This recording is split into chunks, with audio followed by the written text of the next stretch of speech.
So, I remember I was sponsored with Animal, probably a couple years before you. Yep. And I saw pictures of this guy, I'm like, oh fuck, I've been replaced. That's what I thought to myself, right? Because we kind of looked. when you knew I was coming out. Yeah, because I think we had a similar look, and we looked, whatever, right? Same height, same everything. You know what I mean? I think we were almost around the same size then too. Then Evan just like exploded. But I remember it was in a lobby of a hotel, and I was like leaning on the thing. You come up, and you're you're huge. And I'm like, fucking. In my head, I'm like, asshole. You were like massive. This guy's an asshole, eh? No, I didn't. You thought I was fucking? No, you were just being like nice. You were just being nice to me. I was like, yeah, okay, thank you. You're huge. Thank you very much. I remember that was the first time I met you, but I don't remember what happened after that. But then I remember we did a photo shoot. Diamond? With Eric and me and you and Eric. Yes. Remember that one? And you were getting ready for a show? Nationals. It's my second time trying to. And Eric just finished the show. He just turned pro, I think. And I felt like the biggest fat slobbest piece of shit. And I was wearing like the worst outfit. Everybody else had cool stuff on. You had the tight sweatpants. I just inside out, fuzzy pants. Yeah. I was like, why do I have the funny? And then they were stuck. They were my fuzzy pants for life. Yeah, you. I'm the fuzzy pants guy. Wait, that started there? Or prior? Maybe prior. My very first shoot, I wore those, so I got stuck with them right away. Yeah, I had a pair of boots. They became my boots. Yeah, and I was wearing like it was a t-shirt, but it was like cut from here right down to almost the bottom, so my whole tit was hanging out and everything. Nice. And I was like, oh yeah, look at that, the big fat titty hanging out. It's awesome, right? Yeah, it was. I look back now, I was like, I wasn't that bad. But at the time, in that photo though of the three of us, that's awesome. We were in it was a supermarket parking lot. Was that what it was? It was across the street from Diamond. Yes. It was a shitty grocery store across the street. Yeah. And it was me, you, and Eric walking, and they made that poster out of it. Yeah. It was cool. Good. You know what's funny? I seen that someone made a post, and there was a guy that was there with us. You remember somebody else was there? John Del Rosa was in that shoot. And I don't even remember it until I saw the picture. I was like, what the fuck? So crazy. He was just coming up at that point. Yeah. He had a real good physique. He was smaller. Yeah. He had a real good physique. Yeah. It was good times though back then, but. Dude, we went a lot of places. How many places have you been to? You've been to Brazil? Brazil, Germany, England, everywhere. Poland. Yeah, everywhere in the States that you can think of. I don't know where else we've been. You did a couple of Poland road trips, yeah? You did too, yeah. 2 of them. I did 1 or 2? I did only 1 road trip in Poland. How was that? You did the Poland one? Same thing?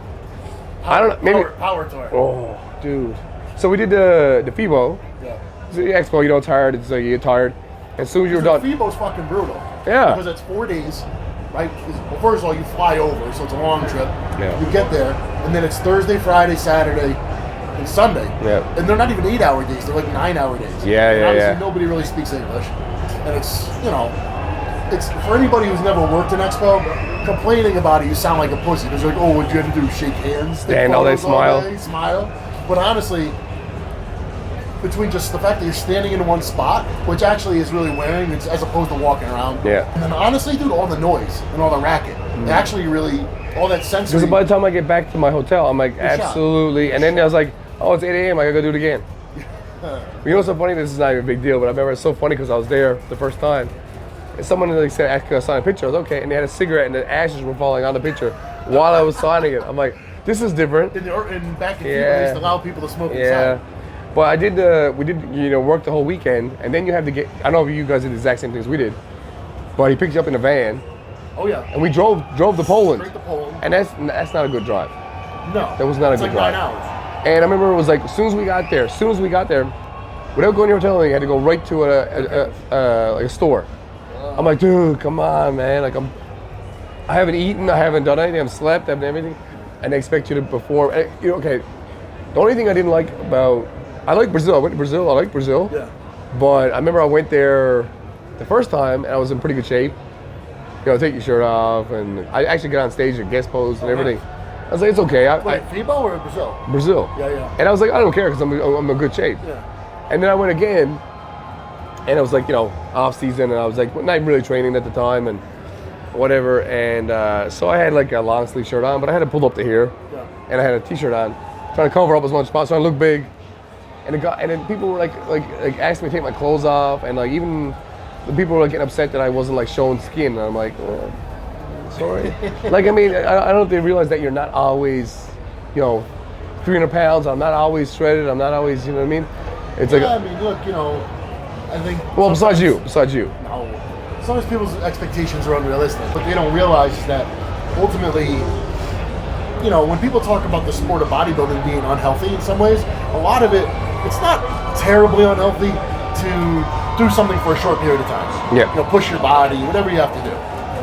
But the point at which guys are trying to maintain, that all year long. That all year round, be fucking huge and ripped, and then it starts to not be very good.